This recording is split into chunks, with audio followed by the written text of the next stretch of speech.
You are now listening to Femme podcast with Tessa Markle and Carolina Alvarez. Femme. Welcome back, listeners. We have another fantastic guest for you. Carolina, do you want to introduce our guest, and I'll introduce our tea today? Yes, absolutely. Today we have the lovely Noam Kroll on the show. Hi, Noam. Welcome. Thank you guys again for having me. Excited to be here. Great. Thank you for coming. Had a baby and did a feature film, and we are so blessed that he found some time to come out and have tea with us. Oh, it's great. I can't turn down a good cup of detox tea, so glad to be here. Yes. What detox tea are we sporting today? So we have Yogi brand. It is a roasted dandelion spice, and it's really good because it's good for you, but it's not some crazy weight loss detox, because I've drank those and they have some after effects the next day. Yeah, say that. This tea is not like that. It's just really good for you. It's mild too. Yeah. It's very mild. Exactly. Are you a tea drinker? I am. I was saying, I think before you got here, I don't really drink coffee, so I'm tea. I'm on a lot of matcha these days, but I like green tea. I'll take a detox. Any tea is good. Perfect. Yes. Yeah. So Noam, for those of you who have not heard about how fabulous he is, he's the founder of Creative Rebellion Production Company. He's a filmmaker, blogger, has a podcast as well. I love his website setup. If you guys, he'll do a shout out later where to find it all, but it's super informative for you independent filmmakers out there, and that's why we're so excited to have him on the show. So why don't you just tell us a little bit about your journey? How'd you even get into filmmaking, and what brought you to Creative Rebellion, making that happen for you?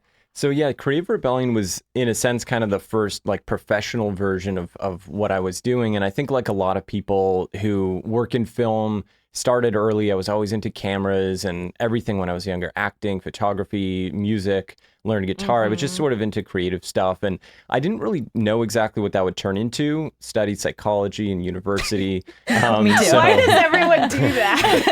It's so funny. It's because we're all crazy. We can't help it. We are. And I know for me, someone actually told me, a director, I used to act in commercials when I was 13. I was in some pretty big national commercials. And there was a director I spoke with, and I said, I really, want to be more behind the scenes. Should I go to film school? And this guy I don't know if he just got burned badly or what it was, but he just instilled such a bad fear in me about going to film school. He's like, don't go. So I said, okay, I'll do it on the side. Studied psychology. I was shooting short films while I was in university in Toronto, where I'm from. And then I formed eventually Creative Rebellion as my first production company, because I was always a very DIY sort of person. So, and kind of more entrepreneurial, for better or for worse. So I didn't really thrive in a production company environment where I was sort of climbing the ranks. I dabbled in that a little bit, and I worked in a post facility in Toronto, but it just wasn't really for me. So formed this production company, eventually, started gaining some more traction with it. Brought the business and myself down to LA, which took a little while, and then just kept going from there. And the goal was always have this production company where I can make great content for other people and essentially be a service production company, but then also create my own original content and sort of find ways to leverage those two things to strengthen each other, basically. Yeah. I mean, that's the beauty of having your own company, is you can do what you want, whether that is other people's projects, your own projects, or both. Exactly. Yeah. And that's always what appealed to me about it, was just having that, having the freedom and being able to exercise both sides. Because although I was really into business, I didn't necessarily like applying a lot of those principles to the creative facets of filmmaking. Even it's taken me a long time to start really thinking about marketability and building projects that are essentially businesses in themselves, as opposed to just strictly art, whatever I want to do with them. And I still wrestle with that. And it's sort of, so I feel splitting off into these two areas was a good way for me to initially compartmentalize what I was doing. Yeah. Yeah. And then you're also doing, is it a blog and a podcast, or those are kind of the same? Yeah. Okay. They're two separate things, but I do funnel the podcast through my blog, just to sort of, it's because it's a similar audience. I was telling you before, I'm taking a brief hiatus just for the summer from the podcast. And but I'm around episode, I think, 75 now. Okay, great. And probably similar, to what you guys are talking about, but just slightly different spin, slightly different guests, but definitely in the same wheelhouse. And then my main blog, noamkroll.com, is just sort of the hub for sharing, thoughts on things, reviews on cameras, any news on films I'm working on. And, that's sort of what, where everything, I guess, funnels through. Yeah. Yeah. And do you, with Creative Rebellion, try to just stick to a specific kind of film that you help produce, or do you open it up to commercial at all? Like, how did you figure that out? Yeah, so I was curious. It's actually almost entirely commercial. So there was a period where we were doing a lot of post-production on narrative films, but just in terms of it being a business and a viable and profitable business, the corporate and commercial world for me has been far more lucrative in terms of the investment of my own personal time, their budgets, what their expectations are, and so forth. So really my narrative efforts at this point are really on my own projects that I'm developing, either as a director or producer, or usually both. But yeah, as far as Creative Rebellion goes, at this point, it's really commercial driven. So we work with a lot of larger companies. We've worked with Google, and we're working on a project with Warner Brothers right now. So we do a lot of that, but we also work with, artists who are promoting an album, or, independent people that sort of need, whether it's a fashion label they're running or whatever it is, and they need some sort of content to back that up. So it's, again, very different from the narrative stuff, but just kind of sharing the same toys and the same crew and that sort of thing. Yeah. But the narrative stuff is under Creative Rebellion as well, or are you trying to also branch something else off there? So technically it is, in terms of, I actually, because my production company is insured and we have all that infrastructure, technically I do run it through there. But Makes I actually, now that we're getting into more content more actively, especially with my current feature that we're almost finished editing right now. But now eventually it's going to kind of branch off into what I'm going to call artistic uprising, which is basically just the, for obvious reasons, the name is sort of like a mirror of Creative Rebellion. And that'll be what I'll ultimately release these films through that label. But for now, legally, and as far as like insurance, all that stuff. Makes sense. It's a small company at the end of the day. So there's just a lot kind of running through it. Nice. No, that is awesome. And I know this is not really a simple question, but kind of how did you get where you are today with the success you have? Did you really get started in Toronto and then move out here? Did you meet people out here and that's what really got you started? How did that all work? Yeah, I think in a sense, having to work in a small market like Toronto actually really helped me. I always wanted to live in LA, but I don't have family here, so I had to, and I'm not a U.S. citizen, so I had to get a green card. So it was a very long path for me to sort of get down here. But the good part of that was, in Toronto, because it's such a small market, everyone has to really get good at whatever they do. Not to say I was amazing or, best at anything, but I had to really challenge myself to be that much better than I probably would have been otherwise if I didn't have to petition to get myself down here in a way that was quite difficult. So once I got here, I actually felt like I had a bit of a running start. I didn't know anybody, had really no connections here for work other than a couple of people I worked with in the past, but I haven't worked with them since. But it was, I think what helped me was having to work in overdrive, because then when I got here, it felt like the first couple of years, everything was a little easier and there was so much more work, and, things just really clicked as soon as I got here. But I also left behind a tremendous amount of work. So it was a huge gamble, but one that I was wanting to take at the time, for sure.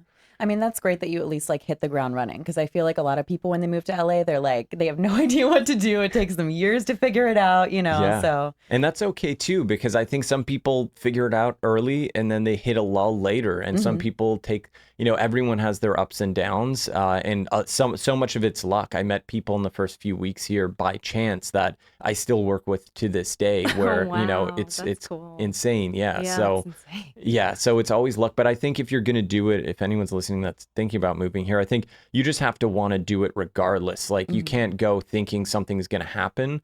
I always said, like, I would rather be living in, a smaller place. I'd rather be literally on like a cardboard box on like Venice Beach or something, because I loved it here. So I think you have to kind of go in with that attitude, and that can help a lot. And Yeah, just absolutely. trying to make things happen any Yeah. way you can. Like, I'm sure Exactly. I'm like, laws of attraction, whatever, you just putting your energy out there, I totally believe in that. You'll attract the right people. You'll kind of Yes. start as you work through things. That's always been, a through line and something I've learned and relearned over again is like, just let things come to you and focus on getting, better at whatever it is you want to do. Exactly. Put in the time, put in the effort, create your own opportunities, and then other people will recognize that. And it's so much easier, like just to use an analogy from like business, if I'm working with a client on the commercial end, and we don't do sales, but let's say we did outbound sales and we somehow had a sales meeting with a client, we're so much less likely to get that client than if they saw our work and they called us because they said, oh, this cool Vimeo thing that I saw like has 1 million views and it looks so cool. And, those are the sort of things that I like doing because I don't feel like I'm asking anyone for something. I'm just sort of doing work that excites me. And then hopefully people that I would want to work with are going to They'll be attracted to recognize it. that. Yeah, exactly. Yeah. Did you market yourself as a director when you first came out here, or producer? What were you going for when you first came out here? So honestly, all I was going for was just money, like, and whatever I could get, Stripper. And yeah, exactly. No, so I mean, my thing with directing is I have no ego at all when it comes to like, if I do a commercial project, even a lot of times when I am the director, I don't even tell people I'm the director. I don't even think of myself as that because it's so collaborative and it's so like, I don't need to say I'm something to sort of feel that. So when I first moved to LA, I think that was a bit of a benefit in that, like, I would basically anyone I met, whatever skill I had, that's what I was to them. So, if I met someone who needed a DP, I said, great, I have a, C100 camera, or I have a Blackmagic, I'm a DP. And that was kind of true because I had DP'd stuff, but I was also a colorist, and then that took me on these crazy journeys. And, that's always been what I've done. I've always sort of been a jack of all trades. And I think how I got to directing was actually realizing that if you're a jack of all trades, directing, or probably to an extent producing, are actually areas where you can thrive, because as a director, you get to be involved in writing and editing and shooting, casting, like every part of it. And I love all of it. So I think for me, I did all of it and I still do all of it. Love and it. I think I'll probably always be like that. Yeah. I mean, that's the nature of independent filmmaking, like Exactly. you kind of have to do all You of have that, to. but Yeah. sometimes you actually love doing all of it too, Exactly. Yeah. Yeah, that was totally going to be one of my questions for you, is like, which of all the things you do you love the most? Do you have a particular favorite? Oh, for sure. I mean, directing, and in particular directing actors, is my favorite thing in the world to do. I love working with actors. Like I love, my favorite part of making our last movie really was the rehearsals, just because you get so much time with the actors. And we actually we didn't have much rehearsal time at all, but the little bit that we had was so fun.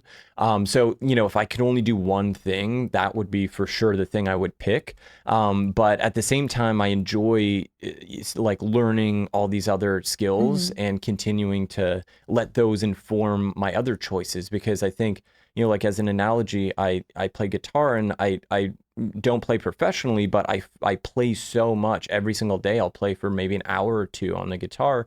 And there's things that I've learned musically that help me with editing, or that help me with like composing a structure for a story. So I think having a lot of skills can really benefit you. And a lot of times people, almost make it seem like it's a hindrance, but I think if you leverage them the right way, it can be an opportunity. Yeah. I mean, we talk about Right. this a lot on the show. Like, the more you know about every area, even if you're not like doing it, if you're hiring someone to do that, you can still speak to them in their language, and get Yes, exactly your idea across, and they'll know exactly what to do with it. exactly. Yeah. Yeah. And it helps you complete your vision too as a whole. Like if you kind of like with the music, there's movement there. There's movement in the acting, the pacing of the story. Like all Hmm. of that connects, and knowing all those components, you kind of Mhm. put together a masterpiece. Yes, A and symphony, if you will. it's true, and I think it activates the same part of your brain. Like when you're being creative in anything, I think it's like it really is a muscle, and I think people often think like creativity is this well that will dry up when you use it, but it's really the opposite. Like the more creative you are, the more creative you become, and I think that it doesn't matter what you're doing. You could be, writing a poetry, you could be, shooting a movie. It doesn't really matter. It's sort of just tapping into this almost like, creative, like psychic thing that you have to get into this zone. And if you can get in there, whatever is going to get you in there, I would try to find that channel. So I try it with so many different things, I guess. Yeah. And some work better than others, I guess. But it's like another muscle that I think helps too. It's not something that's going to dry up. It's something, if you like anything, you Hmm. do it every day, challenge yourself. I mean, with independent filmmaking, we have to be creative. Yeah. We're almost Mhm. forced to be, Yeah. given limitations, which can actually be a beautiful thing. Yes. Yeah. You just discover things in a different way, and I think for independent filmmakers out there, Yeah. they shouldn't look at that as a negative ever. No, I couldn't agree more. I've written about this a lot on my blog, but limitations to me are one of the best things in filmmaking because I don't think I could get anything done if I didn't box myself in a little bit. Mhm. And I don't mean Mhm. thinking like inside the box in that sense, but just drawing parameters and boundaries for yourself. Because otherwise, if you could do everything, you'll have a 12-hour movie that is all over the place. Yeah. You have to sort of limit yourself to a certain, set of characters or style or theme, or, start boxing yourself in, and then you can really like play within those lines. Totally. So yeah, I'm definitely with you on that. So on that note, tell us a little bit about your feature that you said you're almost finished with editing at this point, yeah? Yes. Okay. So it's almost done for this version, at least for festivals. Mhm. And then depending on how things go throughout that process, if we may start doing like some test screenings and things like that. So that may inform some future cuts, but we shot so little, and I'll get into the specifics of the movie in a second. But just on that note, I mean, we shot so little in terms of our shooting schedule was 9 days. We're like almost everything we shot we're using. And thankfully, the crew did such an amazing job, and the actors of just nailing everything. So it works amazingly. Mhm. Shout out But to Matteo Bertoli, if you guys remember him. Yeah, last yes, season. from last season, I Yes. hear, and he was really incredible on set, and his work just speaks for itself on the film, and was such a positive force too, as I'm sure Mhm. you guys know from being with him. So, it was anyway. So we're using almost everything that we have, and it's working really well. So there may be some other cuts, but I don't see it changing dramatically. As far That's as good. yeah, I mean, Congrats. it can't. Well, it still took can't. time to get. Yeah, it can't. So for better or for worse. No, I mean, there's some things we could do, but it's really one of the first projects I've worked on where I got to this point and I was still happy with it. Almost everything else I've ever done, I get to a certain point and I can't look at it anymore. Even if it's something that I later look at and I say, you know what, that wasn't so bad, or that was actually pretty good. There's just something about being so involved in every stage. I wrote it. I obviously produced it. It was so low budget. So I'm wearing so many hats, casting, I'm, editing the whole movie, I'm coloring, and I'm doing a lot of the sound. Now we're having someone else come in to finish up the sound, but I've seen and heard basically, every frame of this Yeah. movie a million times. So if I still like don't hate it now, That's a good sign. I think that's a good sign. Yeah, that's what I'm crossing my fingers for. And by the way, so the movie itself is about this woman, Alice, who gets a heart transplant, and she experiences something called cellular memory or body memory, where and this is a real phenomenon that people experience. And, scientists have often tried to like debate it. But basically the thing, a lot of people come out of these major surgeries where they get a new organ and they start experiencing, tastes and memories and visions and things that can only really be attributed to the other person whose organ they have, who's now dead. So this woman gets this organ and she basically goes on this journey to sort of figure out who this other person is that she feels like is living in her and like coming out of her pores. And but it's also super dark, and it's not a horror film, but it kind of dances in that territory because the woman who died was you learn throughout the film like she was a very dark person herself.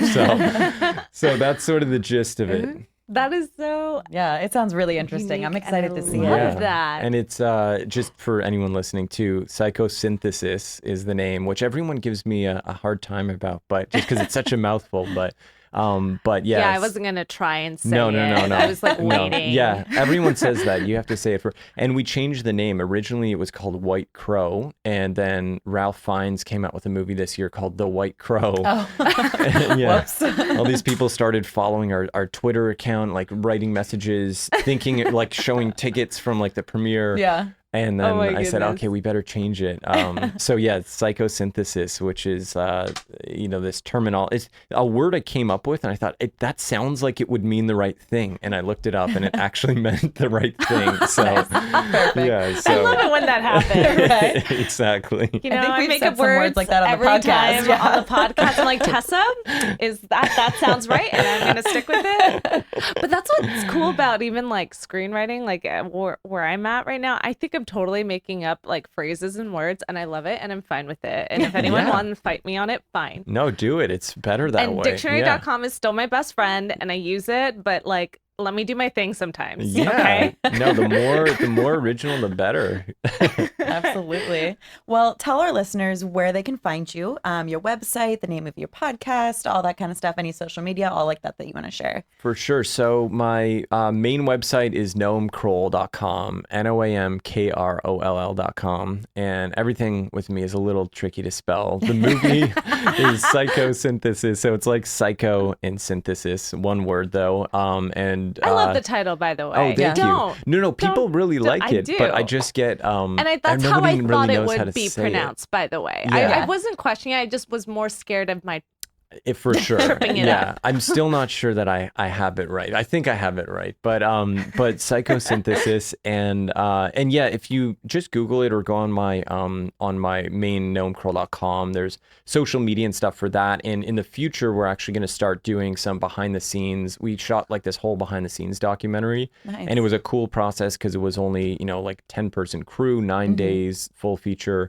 So that's going to be on some of the social media, and then my personal social media handle. Which congrats. That's like a lot of that's a lot to accomplish in 9 days. It was a lot.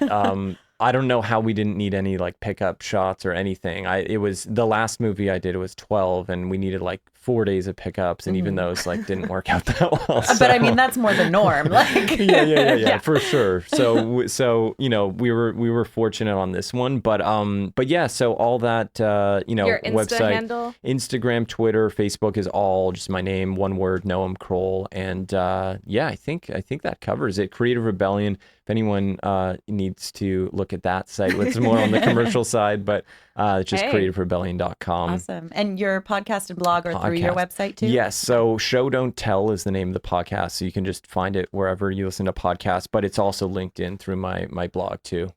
Perfect. Yeah. Well, cheers. Thanks for having us. Thank you guys. I just finished my tea right in time. Perfect. A long distance cheers you over here. I think we can almost. Oh, there we go. There we go.